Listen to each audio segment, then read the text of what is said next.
हाय दोस्तों। सिंध घाटी सभ्यता का आज चौथा पार्ट है।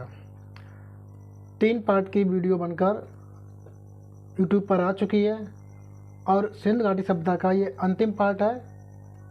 जो शेष बचा हुआ भाग सिंध घाटी सभ्यता से संबंधित जो जानकारी है वो इस पार्ट में मिल जाएंगी और सिंध घाटी सभ्यता के सभी पार्ट पूरे हो जाएंगे, ठीक है ना। तो सिंध घाटी सभ्यता का ये चौथा पार्ट, वीडियो के क्रम का चौथा पार्ट है और सिंध घाटी सभ्यता से संबंधित आखिरी पार्ट है, ठीक है ना। आइए चलिए देखते हैं सिंध घाटी सभ्यता से संबंधित। सिंध घाटी सभ्यता में हमने पहले वीडियो में उद्भव, काल, नामकरण, कुछ विशेषताओं के बारे में वर्णन किया। दूसरे वीडियो में हमने प्रमुख स्थल से संबंधित के बारे में बात की और तीसरे वीडियो में हमने कुछ संबंधित स्थल से जिनमें मिले प्रमुख साक्ष्य और वस्तुएं, ठीक है ना, उसके बारे में जानकारी प्राप्त की।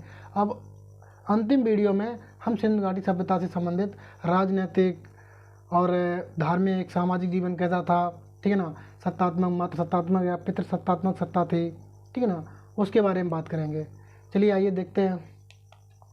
तो सिंध घाटी सभ्यता से सबसे पहले स्टार्ट करते हैं राजनीतिक से। राजनीतिक क्या था? राजनीतिक क्षेत्र में सिंध घाटी सभ्यता कैसी थी, ठीक है ना। तो राजनीतिक क्षेत्र में सिंध घाटी सभ्यता में निम्न दुर्ग, उच्च दुर्ग या निम्न नगर, उच्च दुर्ग या निम्न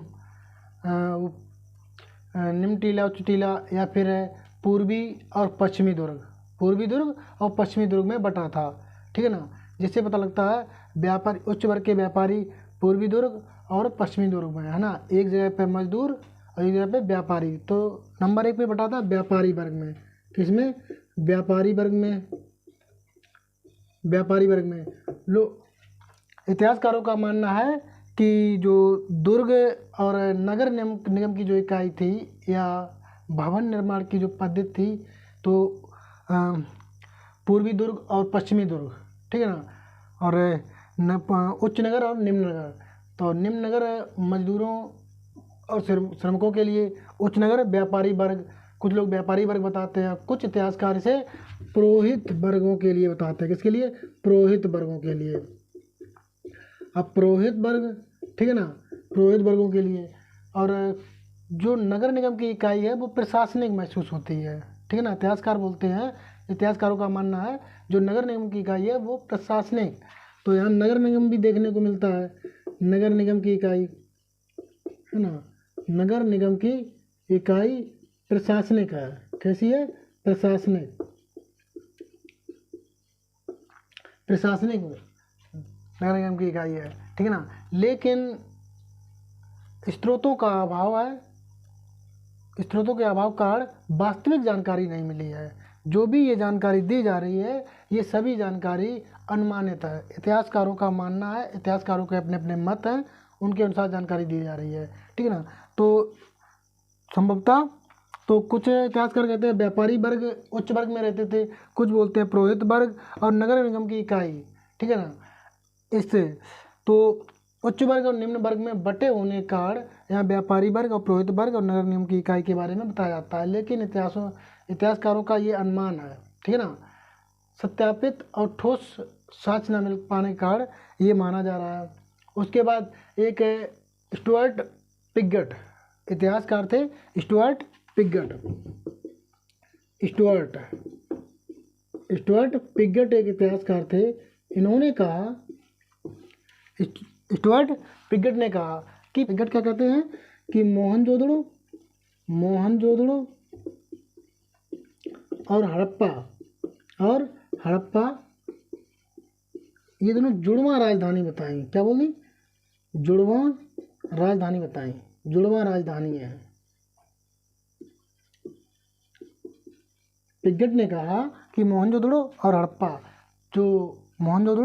दोनों स्थल सिंध घाटी सभ्यता की जुड़वां राजधानी है या प्रशासनिक इकाई रही है जो, ठीक है ना, उसकी राजधानी के रूप में ये कार्य करते थे स्थल, ठीक है ना।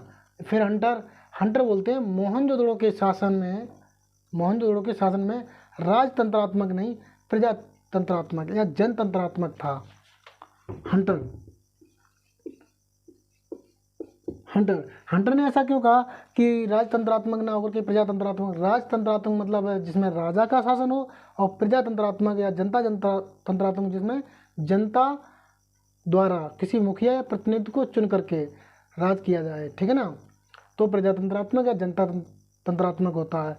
तो हंटर ने इसलिए कहा कि अगर नगर निगम की इकाई थी और मोहनजोदड़ो और हड़प्पा जुड़वां राजधानी है, तो जायज़ की बात रही होगी कि यहाँ कोई राजतंत्र या जनता तंत्रात्मक शासन चलता रहा।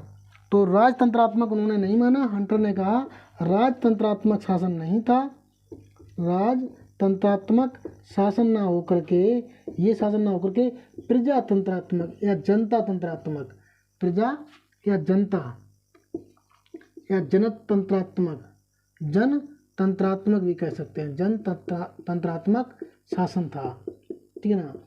जनतंत्रात्मक शासन था या जनतंत्रात्मक प्रणाली यहाँ लागू होती थी। ये किसने कहा? हंटर ने कहा, ठीक है ना।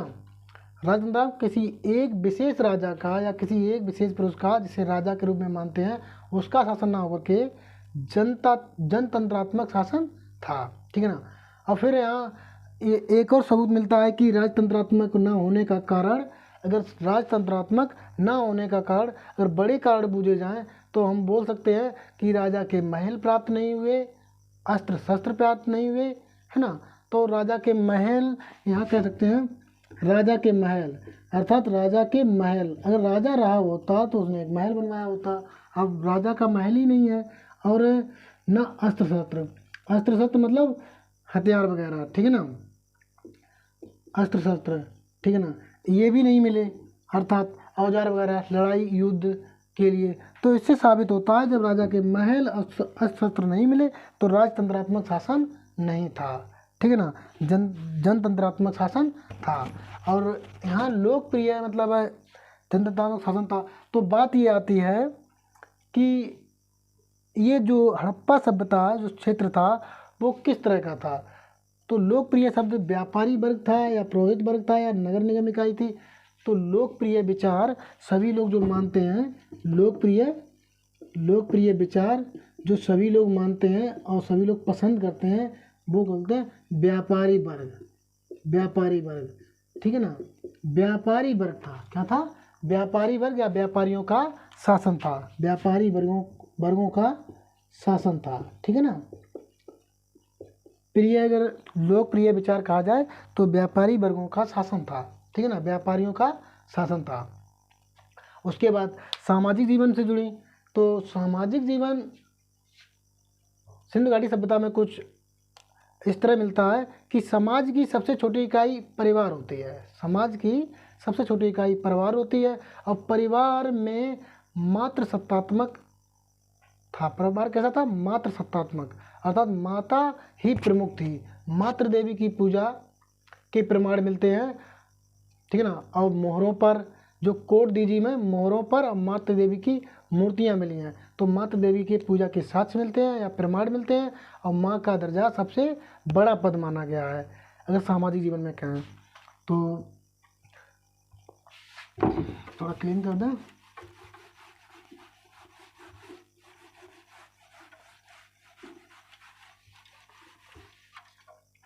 तो सामाजिक जीवन में आते हैं सामाजिक जीवन। और सामाजिक जीवन की बात करें तो हमने बताया कि सामाजिक जीवन की सबसे छोटी इकाई, समाज की सबसे छोटी इकाई परिवार थी, ठीक है ना। समाज की सबसे छोटी इकाई परिवार थी। क्या थी? परिवार। और परिवार में मात्र सत्तात्मक था। परिवार कैसा था? मात्र सत्तात्मक। परिवार मात्र सत्तात्मक था, ठीक है ना। मात्र सत्तात्मक मतलब है कि माता ही प्रमुख थी,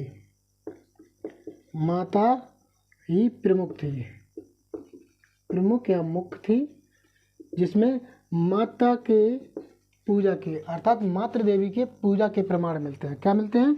मातृ देवी के मात्र देवी के पूजा के प्रमाण मिलते हैं, ठीक है ना। मात्र देवी पूजा के प्रमाण प्राप्त होते हैं या साक्ष्य प्राप्त होते हैं। कहाँ से? कोट दीजी से मात्र देवी की मृण मूर्तियाँ प्राप्त हुई।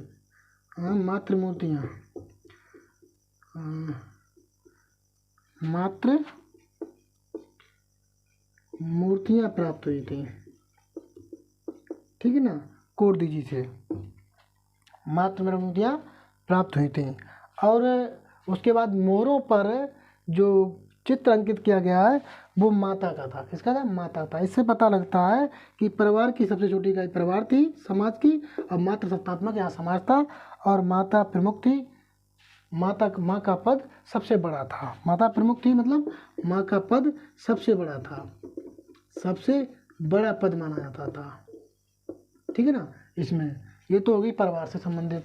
फिर उसके बाद वर्ण व्यवस्था का कोई प्रमाण नहीं मिलता है। किसका? वर्ण व्यवस्था का। समाज में वर्ण व्यवस्था का कोई प्रमाण नहीं मिलता, कोई प्रमाण नहीं मिलता,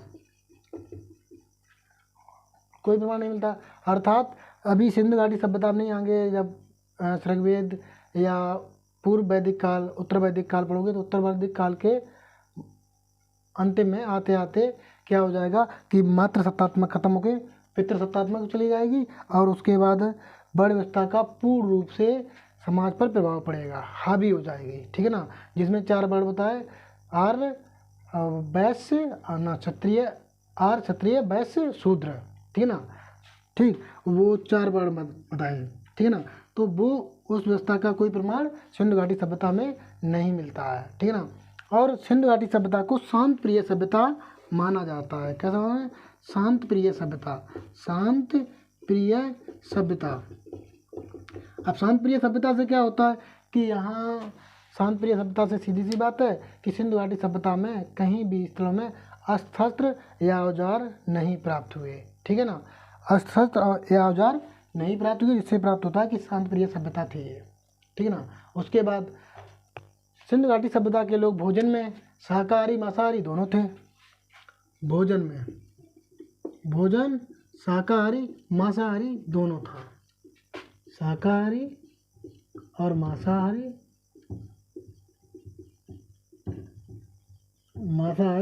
दोनों था। सिंधु घाटी सभ्यता वाले लोग शाकाहारी और मांसाहारी दोनों में थे। और उसके बाद आभूषण और कपड़े, वस्त्र, आभूषण और वस्त्र, वस्त्र में सूती और ऊनी दोनों वस्त्र थे, ऊनी सूती दोनों तरह के प्रकार के वस्त्र थे। मनुष्य और महिलाएं दोनों लोग आभूषण का उपयोग करते थे। तो आभूषण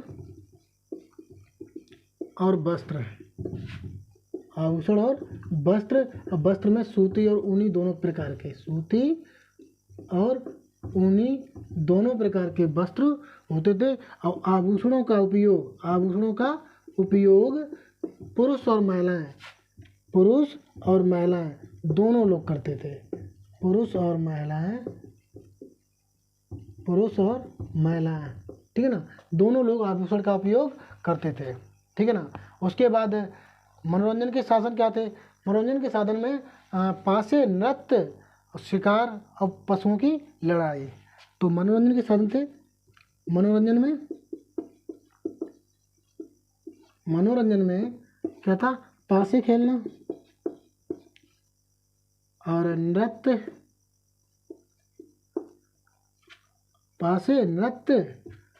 और पशुओं की लड़ाई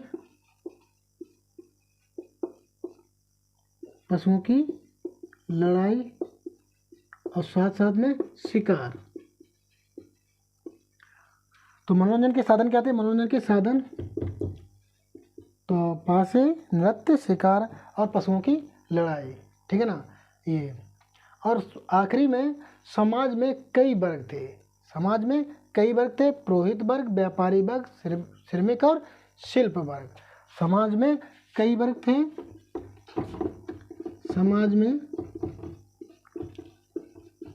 कई वर्ग थे तो पुरोहित वर्ग,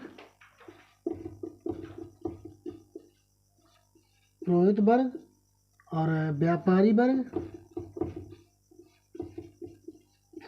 पुरोहित वर्ग, व्यापारी वर्ग और श्रमिक वर्ग और शिल्पकार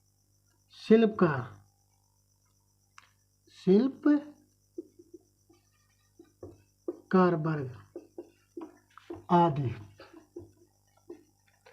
वर्ग थे। तो हमने सिंधु घाटी सभ्यता में सामाजिक जीवन से क्या क्या बताया कि समाज की सबसे छोटी इकाई परिवार थी। परिवार में मात्र सत्तात्मक था, माता प्रमुख थी, माता का पद सबसे बड़ा माना जाता था। उसके बाद मातृ देवी की पूजा के प्रमाण कोट जी से प्राप्त होते हैं और मोहरों में भी मोहरों जो मोहरें मिली हैं उनमें भी मातृ देवी का चित्र अंकित था, ठीक है ना, अंकन था। उसके बाद बड़ विस्तार का कोई प्रमाण नहीं मिलता है। शांत प्रिय सभ्यता थी क्योंकि अस्त्र शस्त्र नहीं प्राप्त होते हैं। भोजन शाकाहारी मांसाहारी दोनों में था। आभूषण और वस्त्र ऊनी और सूती दोनों प्रकार के थे, ठीक है ना। आभूषण के जो उपयोग ना महिलाएं और पुरुष दोनों किया करते थे। उसके बाद मनोरंजन के साधन पासे, नृत्य, शिकार, पशुओं की लड़ाई, इस तरह के मनोरंजन थे उस समय। और समाज कई वर्गों में बंटित था।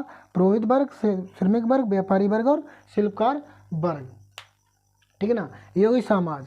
और समाज के बाद और उसके बाद आर्थिक जीवन, ठीक है ना। और आर्थिक जीवन में कृषि, ठीक है ना, यातायात साधन और बहुत सी चीज़ें, ठीक है ना। फसलें, कृषि में फसलें किस प्रकार की थीं, कृषि के उपयोग में कौन से क्या उपयोग में लाते थे, ठीक है ना, जुताई, सिंचाई, इसके बारे में जानकारी प्राप्त करते हैं।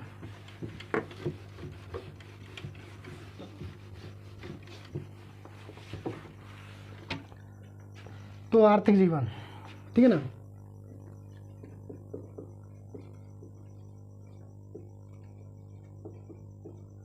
अर्थात सिंधु घाटी सभ्यता के लोगों का जो आर्थिक जीवन था वो किस पर निर्भर था, ठीक है ना।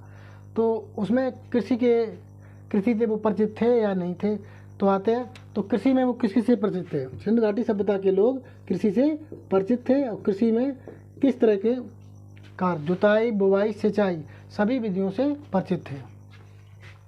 जुताई भी जानते थे, ठीक है ना, जुताई, बुवाई और सिंचाई,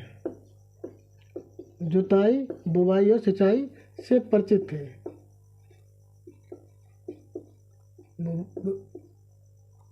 जुताई, बुवाई और सिंचाई से परिचित थे, ठीक है ना। उसके बाद फसलें कौन कौन सी थी? गेहूँ, जौ, मटर और कपास, और चावल भी बहुत कम मात्रा में। तो फसल कौन कौन सी फसलें उगाते थे? गेहूँ उगाते थे, जौ उगाते थे, जौ, मटर, कपास और बहुत कम मात्रा में चावल,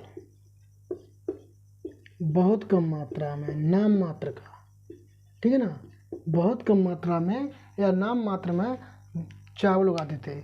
अब कही जाए कि लगभग तो सभी फसलें हैं, तो सिंधु घाटी सभ्यता में वो कौन सी फसलें थी जो नहीं जानते थे, उन फसलों के बारे में वो लोग परिचित नहीं थे। तो गन्ना और रागी के प्रमाण नहीं मिलते हैं सिंधु घाटी सभ्यता में।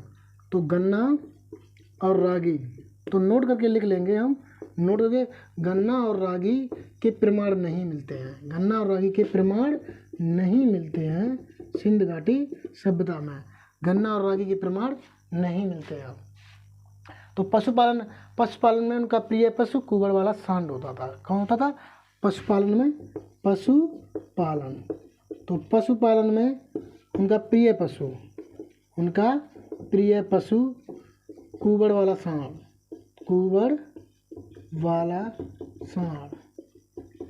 ठीक है ना। कुगड़ वाला सांड उनका प्रिय पशु था।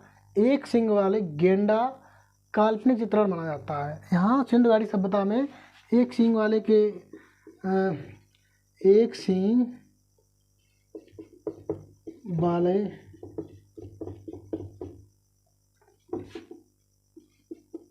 देखो, सिंधु घाटी सभ्यता में एक सींग वाले किसी जीव की एक मूर्ति या फिर खिलौना मिला है, ठीक है ना। उस खिलौना एक सींगी का था, एक सींग वाले का था।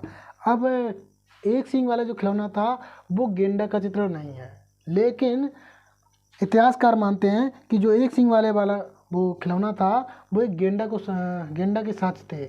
लेकिन कहा जाता है गेंडा सिंधु घाटी सभ्यता से काल्पनिक दृश्य है। ये कैसा चित्रण? काल्पनिक चित्रण है।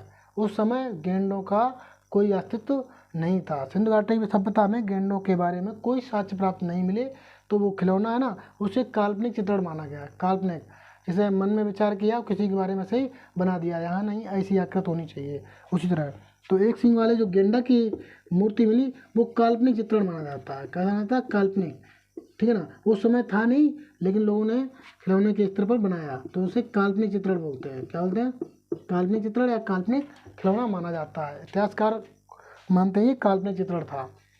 उसके बाद अब जो ये कुएं वाले सांड का प्रयोग या पशुपालन प्रिय था, क्योंकि उस समय कृषि इतनी चरम सीमा पर इतनी अच्छी नहीं होती थी, तो उस समय पशुपालन से ही वो सही करते थे। पशुपालन से क्या मिलता था उन्हें? देखो, कृषि भी उनसे प्राप्त होती थी, क्योंकि जो गाय से एक पूरा सांड और 2 बछड़े करके उनसे हल जुताई खुदाई ना, उसके बाद यात्रा में तो उन्हें गाड़ियों में या बैलगाड़ियों के साक्ष्य मिले प्राप्त हुए सिंधु घाटी सभ्यता से। तो बैलगाड़ियों में उन्हें क्या बोलते हैं, उनसे बैलगाड़ी खिंचवाई जाती थी, ठीक है ना।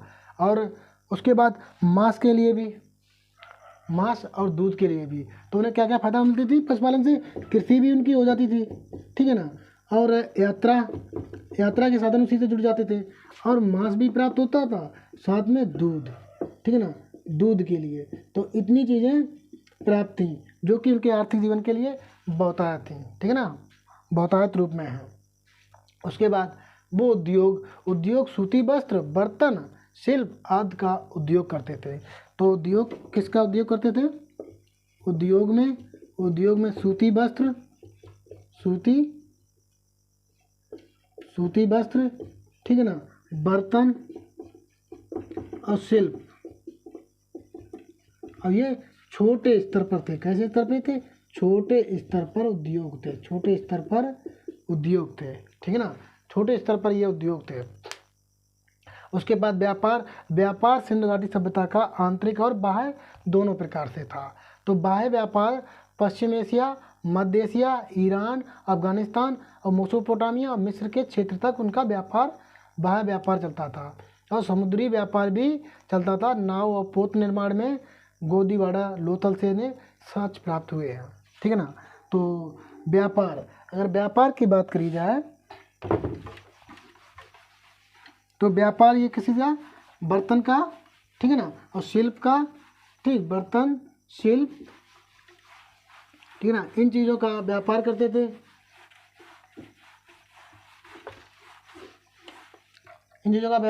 ठीक है ना। तो व्यापार में व्यापार क्षेत्र क्या रहा? व्यापार क्षेत्र, तो व्यापार इनका कहाँ कहाँ से होता था? बाह्य व्यापार क्षेत्र। तो व्यापार में हम लिख सकते हैं व्यापार आंतरिक और बाह्य दोनों स्तर पर था। आंतरिक और बाह्य दोनों स्तर पर व्यापार था। तो बाह्य में क्षेत्र कौन कौन से आते थे? पूर्वी मध्य एशिया, ठीक है ना, और पश्चिम एशिया। मध्य एशिया, पश्चिम एशिया, ईरान, अफगानिस्तान, मेसोपोटामिया। तो लिख सकते हैं मध्य एशिया और पश्चिमी एशिया, ठीक है ना, मध्य एशिया, पश्चिमी एशिया। अब पूर्वी एशिया इसलिए क्योंकि पश्चिम से ही, भारत के पश्चिम से होकर के ही व्यापार किया जाता था, क्योंकि उत्तर में अपने यहाँ हिमालय, ठीक है ना, हिमालय श्रृंखला है, इसलिए। तो मध्य एशिया, पश्चिमी एशिया, ईरान, अफगानिस्तान और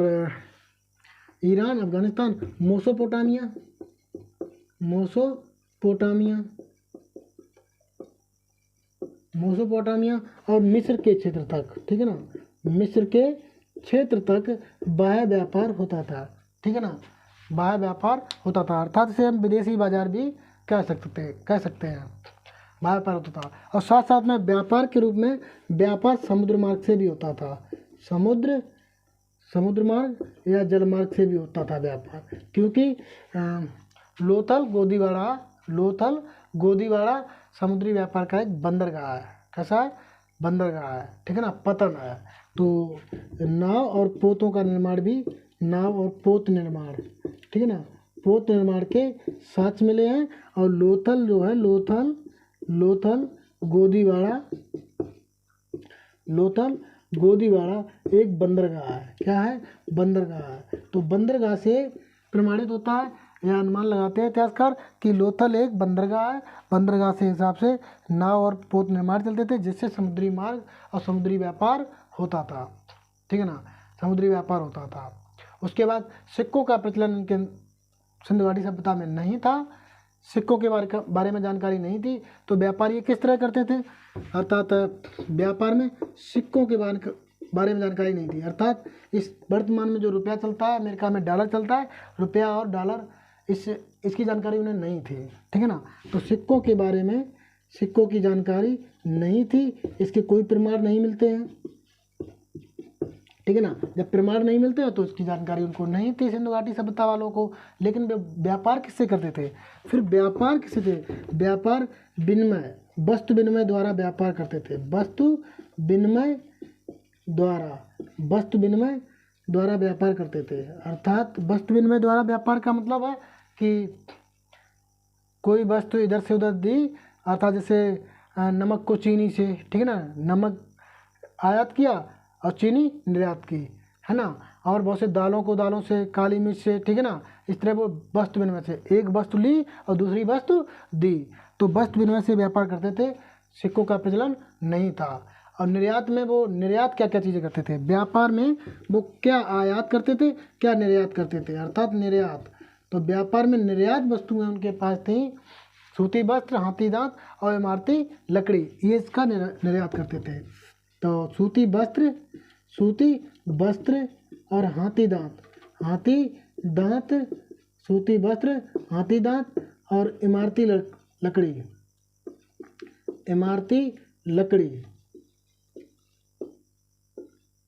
आदि का व्यापार करते थे, मतलब निर्यात करते थे, ठीक है ना। ये वस्तुएं वो बेचते थे, ठीक है ना, बाहर के बाजारों में। उसके बाद आयात क्या करते थे? आयात मतलब खरीदते क्या थे, ठीक है ना। आयात के लिए चांदी, टीन, तांबा और लजवर्त एक मड़ी, एक पत्थर मड़ी है, ठीक है ना। तो चांदी, टीन, तांबा, लजवर्त। तो चांदी, टीन, तांबा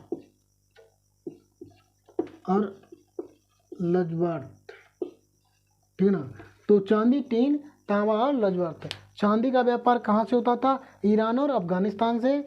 और टीन का अफगानिस्तान से। तांबा राजस्थान से निकाला जाता था, क्योंकि राजस्थान तांबा की खेतड़ी जो स्थान है राजस्थान का, वो तांबा की खान के नाम से प्रसिद्ध है। और लजवर्त मेसोपोटामिया से लजवर्त एक प्रकार की मड़ी प्राप्त होती थी, व्यापार में ली जाती थी, खरीदी जाती थी, ठीक है ना।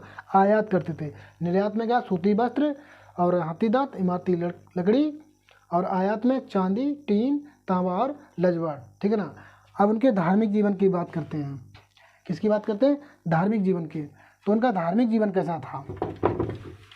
तो सिंधु घाटी सभ्यता के धार्मिक जीवन से अगर जानकारी, जो इतिहासकारों का मानना है, जैसे एक हड़प्पा में विशाल स्नानागार मिलता है। क्या मिलता है? विशाल स्नानागार। तो स्नानागार के उत्तर दक्षिण दिशा में सीढ़ियाँ होती हैं, ठीक है ना, जिससे उत्तर दक्षिण की दिशा में सीढ़ियाँ होती हैं। स्नान करने के बाद उत्तर दक्षिण दिशा में चढ़ेंगे, उसके बाद वहाँ से, उससे इतिहासकारों का मानना है कि स्नानागार से जल पूजा, ठीक है ना। और अग्निकुंड के भी साक्ष्य मिले हैं। अग्निकुंड के साक्ष्य के आधार पर इतिहासकार कहते हैं कि अग्नि पूजा का भी प्रचलन था, ठीक है ना। तो धार्मिक जीवन, तो देखते हैं क्या क्या है धार्मिक जीवन में। धार्मिक जीवन कैसा था उनका? धार्मिक जीवन में नंबर 1 पे आते हैं लौकिक सभ्यता थी। कैसी थी? लौकिक सभ्यता पर धर्म वर्चस्वशाली नहीं था। धर्म नहीं बनाता था। धर्म एक जीवन का आधार था। खाली क्या था? धर्म एक जीवन का आधार था। अर्थात लौकिक सभ्यता माने थे। क्या होती?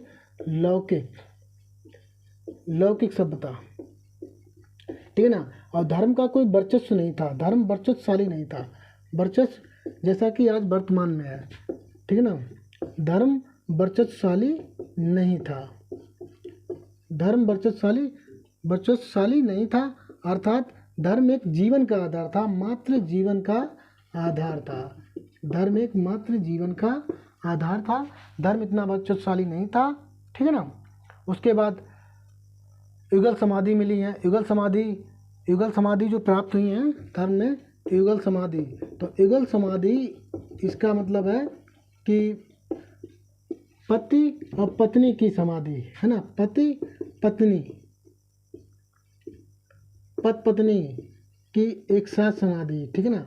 एक साथ समाधि, इससे इतिहासकारों का मानना है कि पति पत्नी की जब एक साथ समाधि हुई तो इससे मानते हैं कि कहीं ना कहीं सती प्रथा के भी साक्ष्य प्राप्त होते हैं, ठीक है ना। पति पत्नी की एक साथ समाधि, 3 युगल समाधि मिली थी, ठीक है ना। ये तो हमने कल के या परसों के वीडियो में बताया ही था, ठीक है ना। तो पति पत्नी एक साथ युगल समाधि मिली, जो कि सती प्रथा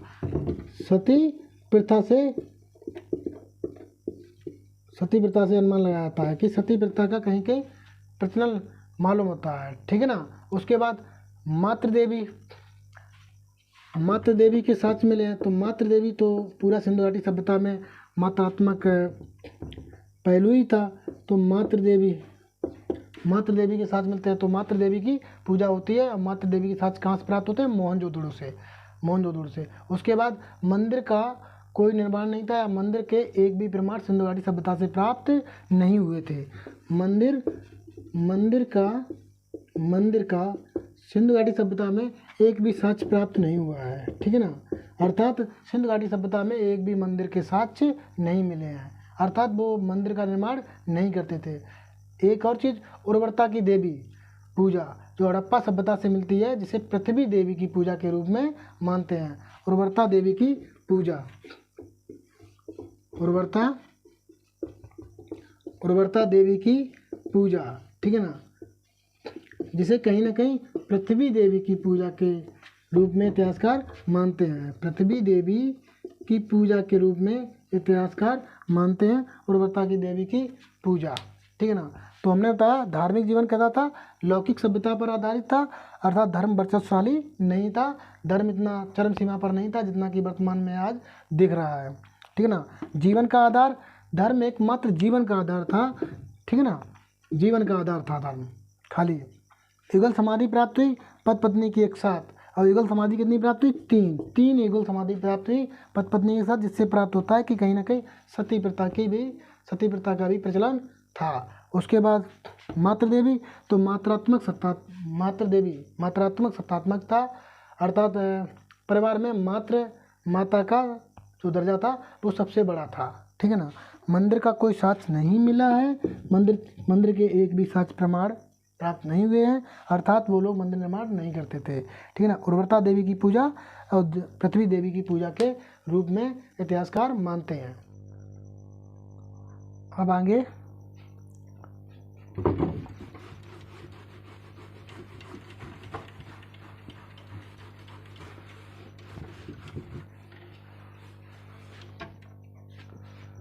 देवता। सिंधु घाटी सभ्यता में किन किन देवताओं की पूजा की जाती है और किन किन देवताओं के साक्ष्य मिलते हैं? तो प्रमुख देवता सिंधु घाटी सभ्यता के प्रमुख देवता पशुपति माने जाते हैं। क्या होते हैं? पशुपतिनाथ, जिनके 3 मुख वाले और आसपास उनके कई पशु बैठे हुए मिलते हैं, ठीक है ना। तो सिंधु घाटी सभ्यता के प्रमुख देवता पशुपतिनाथ, ठीक है ना, जो 3 मुख वाले थे। कैसे थे? 3 मुख वाले। पशुपतिनाथ 3 मुख वाले देवता के साक्ष्य मिलते हैं और जिनके आसपास कई पशु बैठे होते हैं, जिनके आसपास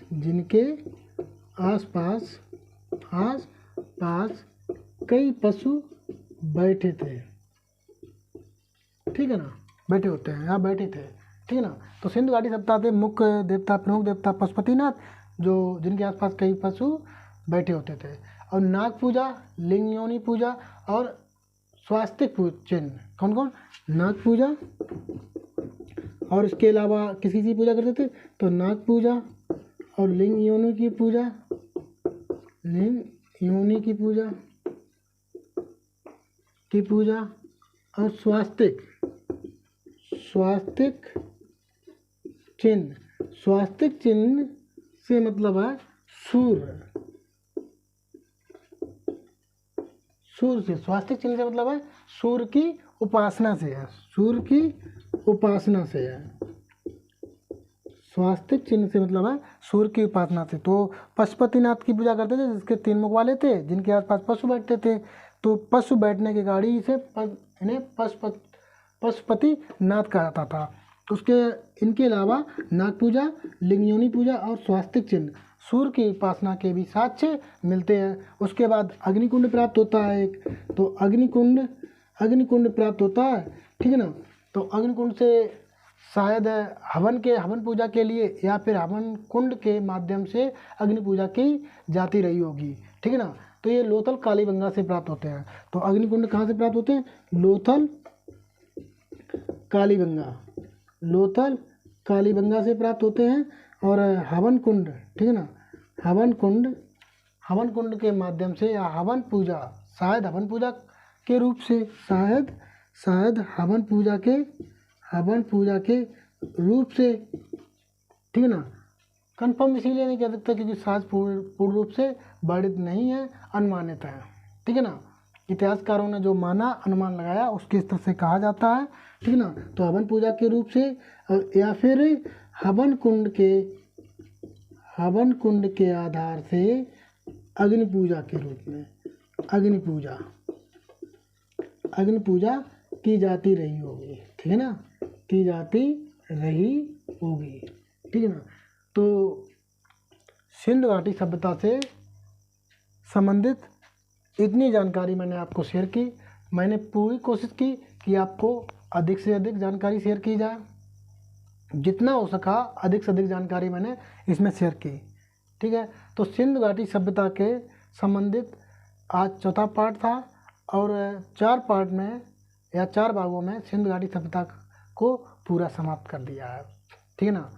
और इसके अलावा आप चाहो तो कोई पुस्तक पढ़ सकते हो साथ में, नहीं तो इतना बहुत है एग्ज़ाम के स्तर से, ठीक है ना। बहुत कुछ है, इस वीडियो को 2-3 बार देखोगे पूरा याद हो जाएगा, ठीक है। और वीडियो पसंद आई तो लाइक और सब्सक्राइब और शेयर करना ना भूलें और कमेंट भी करें, ठीक है ना। उसके बाद अगला वीडियो अप्सरक वेद पर पड़ेगा या वैदिक सभ्यता पर, ठीक है ना। तो तब तक के लिए जय हिंद, जय भारत।